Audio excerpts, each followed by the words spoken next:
Lights, camera, action. That's exactly what I say to myself. I just lied. I never say that to myself.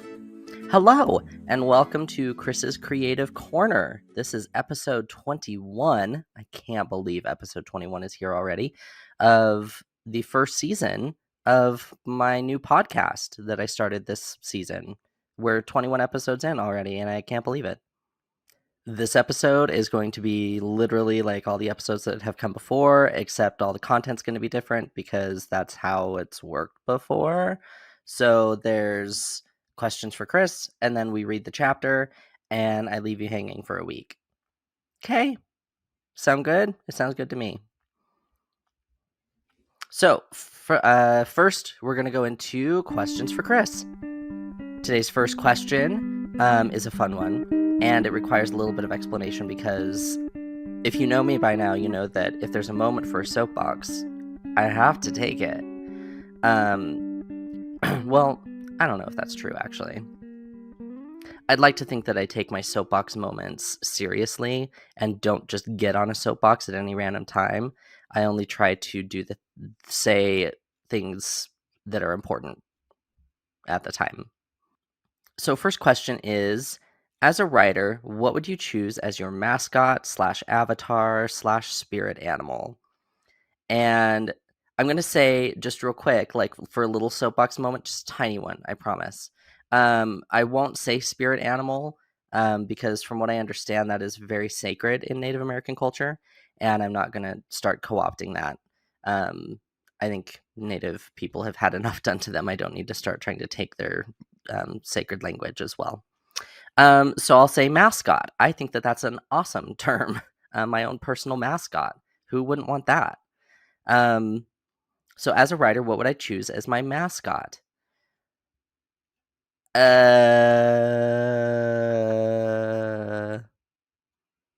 know what? I'll be right back. Stay. Don't go anywhere. Just stay.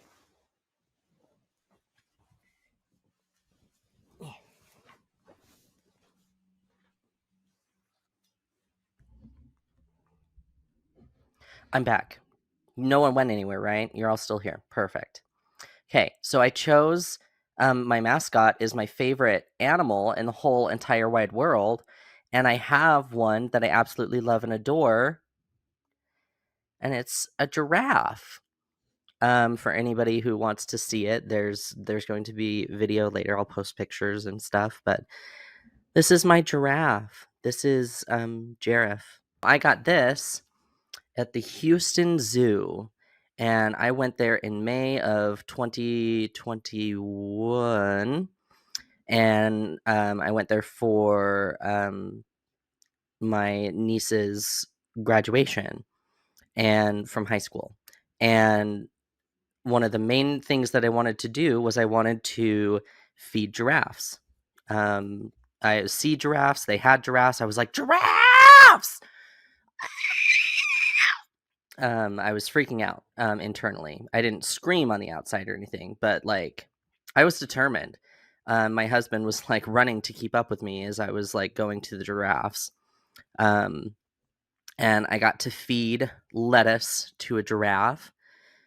And yeah, it was one of the most amazing experiences of my life. Their tongues, I've been fascinated with them ever since I found out that their tongues are so long that they can pick their noses with them. And it's not like I'm obsessed with picking my nose. I don't know why that's a thing that I became obsessed with them for, but I was like, oh, that's so cool. And ever since then, I've just had this lovely fascination with them. So I have a pet giraffe, a tiny one named Giraffe. My goal actually is to use Giraffe in school counseling to be like a speaking stick, but it's like he's a special person who deserves consent. And so that's another factor that I'm adding into it to where it can be like, okay, now I understand that Giraffe is a stuffed animal, but what we're going to do is we're going to make sure that Giraffe consents to touches. And that kind of thing, like use it as an example. for bigger issues. So, yes, Giraffe is so cute with oh yes, such a cute little giraffe. Oh yes, I'm petting a stuffed animal giraffe right now. Yes. Oh, I didn't realize he had 2 tags in his ears. I may have to cut those off. Yeah, I might have to do that. Yeah, I might have to cut those off. He's got like 2 earrings, and one is like dangly and one is not. And I'm like, no, I don't think that's necessary. Thank you to our special guest star, Giraffe. Giraffe, everybody. Yay! Okay. The second question is a doozy. I have no idea what I'm going to say. We're going to find out what I say as I say it. What do you owe the real people upon whom you base your characters? My first thought is not a damn thing. I, at the same time, recognize there are specific people who I have written about in my books who are characters that I have based them off of. And I've altered them so much that they're no longer the same person. So you can't look at a character in one of my books and be like, oh my gosh, that's Trent. Because none of the romantic interests or anything in my books are the same as Trent. And I've based characters off of me before and my personality traits. And at the same time, I've also changed them dramatically. So, like, it'd be more accurate to ask me what I owe myself, because I base a lot of the characters on personality traits of myself. Like, what would I do in this situation? What would I be like if I was like this? What would happen if I did this or did that instead of this or that? It's all like kind of in my head. There are I will say there are very few characters I have written about that that are pretty true to real life, and they are not necessarily people that I have really gotten along with. Well, no, I won't say that. Well, half the time, I guess. I'm thinking of 2 characters in particular. So one character, and they're both not in Porch Light, they're in different books. One character I got along with really well, but they drove me crazy. No boundaries, no respect for me or the people around me, that kind of thing. And ultimately, I just took some of those personality traits and exacerbated them. And then the other character, we don't get along. You can't get along with everybody, and I understand that. I didn't understand for a long time why this person didn't like me, and then come to find out, it wasn't me. It was them. Like, it's not. I didn't do anything. Like, I was just trying to be myself, and ultimately, part of me was in a way trying to impress them. And then I realized I was working really hard to impress them, and as soon as I stopped doing that, I realized how rude they were. Like, to not just me, but so many other people. And so, um, yeah. So I took kind of that idea of a person and exacerbated it as well. At the same time that I've written about characters, like people that I don't like, I have also tried to make them likable in a way. Because everybody has friends. Basically, that's like a true statement. Like, everybody has friends. People who are mean to me have friends. People who are nice to me have friends. People who don't know me and would be mean to me have friends. And people who don't know me and would be nice to me have friends. And I can write about all those different kinds of people. And also recognize that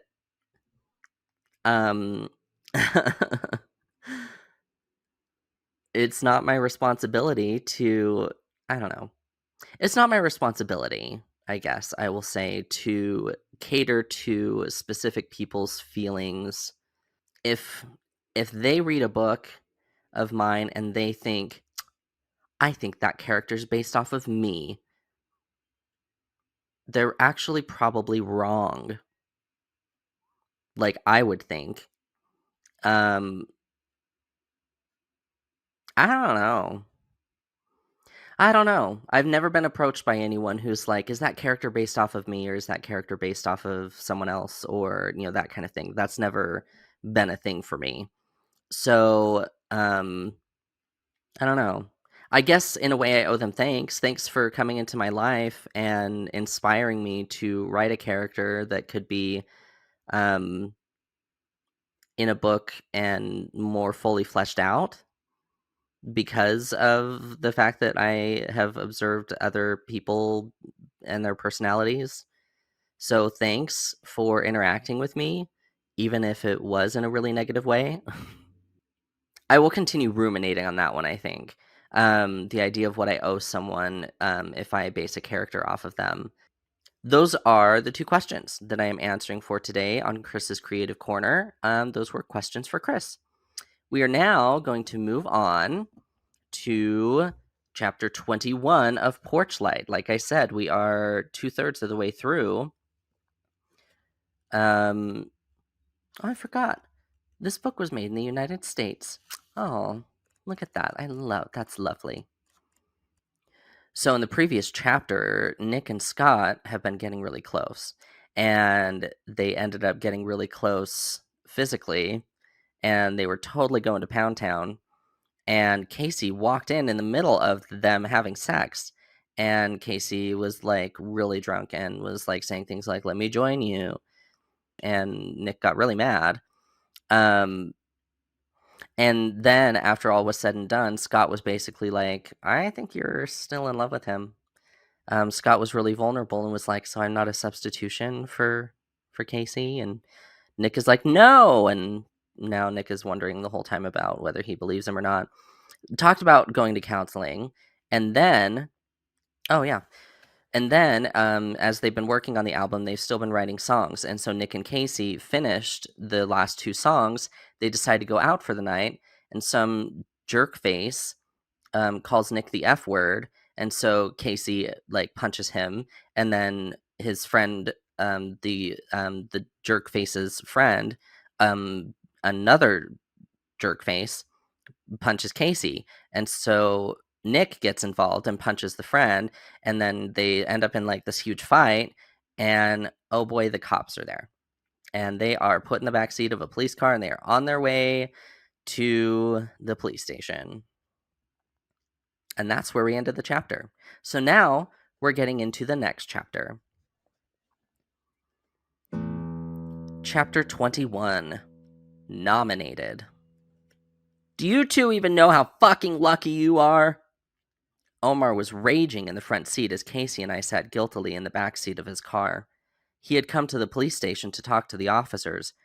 After Kennedy and Levi both explained what happened and that we clearly got beat by the other two guys, they let us off with a warning. We weren't booked, so nothing would appear on our records. Yes, and we're really grateful, Omar. You better be. This drinking and drugs bullshit has to stop. You're only going to go downhill from here if you keep it up. I glanced at Casey, who frowned. I didn't do this because I was drunk. I did it because the guy called Nick a fag. So what? People have called me a n***er, and I didn't get into a fight over it. That's you, that's not me. You better learn to make it you real quick, Casey. You're on thin ice with the band. He blew a raspberry in reply. I shook my head. I'm really sorry, Omar. I've never even been in a fight since the stupid playground thing in 6th grade. I just didn't want to see Casey get hurt. Yeah, and you ended up almost fucking up your knee again. Don't think I didn't see that limp. He took a breath and his voice softened. Are you going to need to get that checked out? I think I'll be fine. My head hurts more than anything. Casey leaned over and gently touched the scab on my head. Yeah, that's going to be a good scar. Hey, you'll have a scar to remind you of our first bar fight together. You mean our last bar fight together? I raised my eyebrows pointedly. This better not happen again. I make no promises. Casey sniffed in a faux huff. Protecting your dignity is one of my sacred duties. I punched him in the arm. Sacred duties. I can take care of myself, you know. Who got that guy off your back? Yeah, by becoming a human shot put. He didn't throw me that far. Casey smiled. Any farther and we would have had to get several yardsticks. We pulled up to the front of the hotel just as the sun was beginning to rise. Omar put the car in park and turned back to look at us critically. Take today off. Your voice is probably shot anyway, Nick, but you're going to have to make up the time in the studio. Seriously. Stay in your suite while we all do damage control. Is it really that bad? My stomach turned at the thought. There were some bystanders who got pictures, but we won't know the quality until we see them. We can either say it wasn't you, or spin the story. I leaned forward and patted him on the shoulder. I really am sorry. He sighed and gave me a smile. Just get out of here, and don't cause any more trouble. We got out of the car and went back into the hotel. Kennedy and Levi were probably already in the suite, asleep. Hey, let's grab breakfast down here. Casey gestured to the sign by the entrance that said breakfast. Yeah, they're probably serving already. We went down the hall and proceeded to pile meats, eggs, and breads on our plates. I was suddenly ravenous. What a night, huh? Casey spoke with his mouth full of waffle. I mean, what a rush. That guy was such an asshole and we totally stood up to him. Yeah, I just wonder how the cops got there so fast. It probably didn't even last a minute. They were probably already in the area. He took a drink of his orange juice. I noticed he spiked it like he'd been doing with all his other drinks.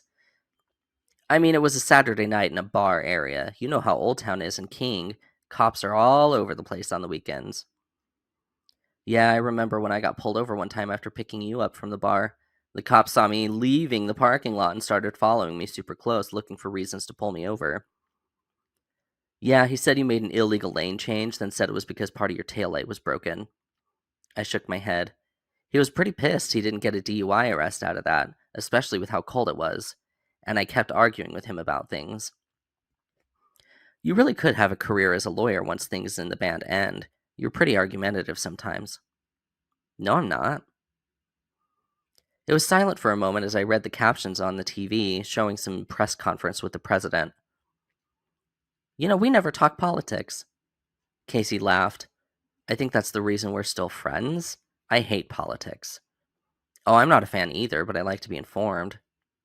Same. I just don't have a lot of patience for bullshit. I imagine political fact as a string, but the string runs through piles and piles of bullshit, and you have to get your hands all messy trying to dig through it just to get to the truth of something. It's hard work, and I don't have the patience for it. I grinned at him. Who did you vote for in the last election? He bit his lip. I actually didn't vote. I gasped and put my wrist to my head in an old-fashioned gesture of drama. Oh no, say it ain't so. He shoved me in the shoulder. Shut up. I didn't have time. I was at work all morning, and then by the time I remembered, the polls were closed. I sighed. Still, I'm disappointed. You know, I should totally send away for an absentee ballot. Voting is really important. We have city council seats open and propositions on our local ballot that need people's input. I think I read somewhere only 8% of the population of King turned out to vote. That's the minority deciding shit for the majority. Did the world end? I rolled my eyes. I'm just saying, there's one guy who keeps getting elected to the city council who has his hands all over money deals in the city. He's gotten rich off of being on the city council. That's not how it should work. Now he doesn't even represent like the 10 richest percent of the city, and all the people on the city council make good money compared to all the college-aged people working at fast food restaurants. But what do you need to run a campaign? Money. And how do you get money? Fundraise, right? But what young person has time to fundraise when they're working two jobs just trying to make ends meet? It's a system of oppression designed to keep the poor poor and the rich richer than ever before. And not only are they... Whoa.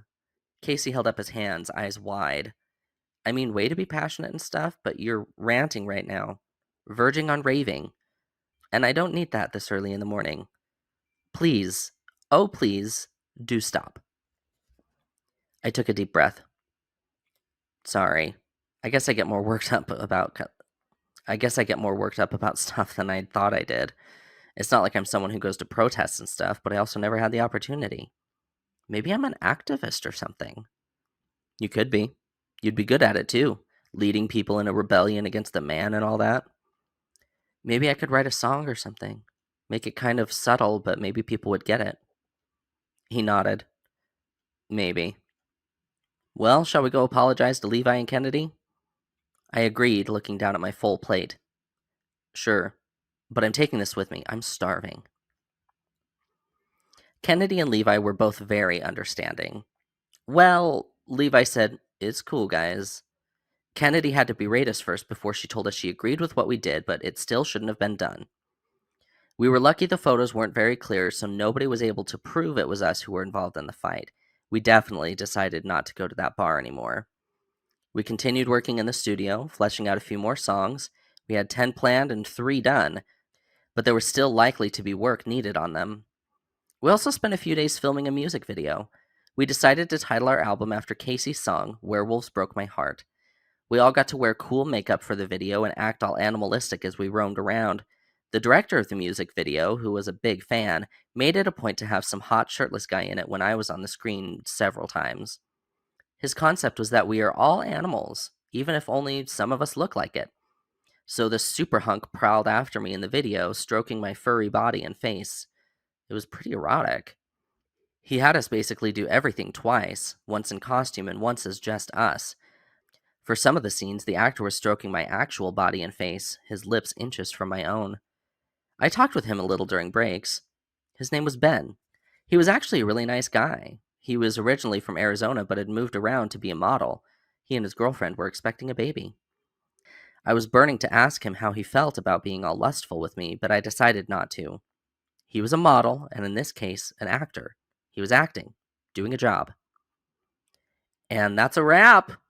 Everyone began to clap as we completed the song for the last time, but this time we were out of our wolf costumes. We shook everyone's hands and got in the limo after our instrument mover guys had loaded everything up. We got into the limo where Omar was sitting with a tray of champagne glasses and a huge smile on his face. "Hey, Omar, what's the occasion?" "As if we need an occasion to drink," Casey said, snagging a glass. "Before anyone drinks anything, I have an important announcement." Omar distributed the rest of the glasses and held his up high. "I have just been notified. Taking Back Nick has been nominated for a total of 6 Grammys." We all let out a cheer and clinked our glasses together. "Oh my god, this is amazing! What were we nominated for?" "Well, you were nominated for the Big Four: Album of the Year, Record of the Year, Best New Artist, and Song of the Year. Then you were also nominated for Best Alternative Music Album and Best Music Video." "What song were we nominated for?" I had a feeling it was Sorry, and he confirmed it. "Seriously, ever since that song has been on the radio, it plays at least twice a day. People everywhere love it. So we're going to have to do some more press and keep your noses clean before the Grammys come up in January. That's 2 months. Think you all can manage that?" "Why are you asking them?" Casey looked offended as he poured himself another glass of champagne. "We all know you're talking about me, so why not just ask me?" I shook my head. "Casey, we were both arrested, remember? He means all of us." He raised an eyebrow and downed the champagne in a single gulp. "Uh-huh. Sure. We all know Omar doesn't like me." Omar gritted his teeth. "I like you just fine. It's some of your actions I have issues with. But that holds true for anyone in my life." "Do we have to talk about this?" Kennedy sighed, looking wearily between the two of them. "Can't we go out to dinner and celebrate or something?" Omar forced a smile on his face.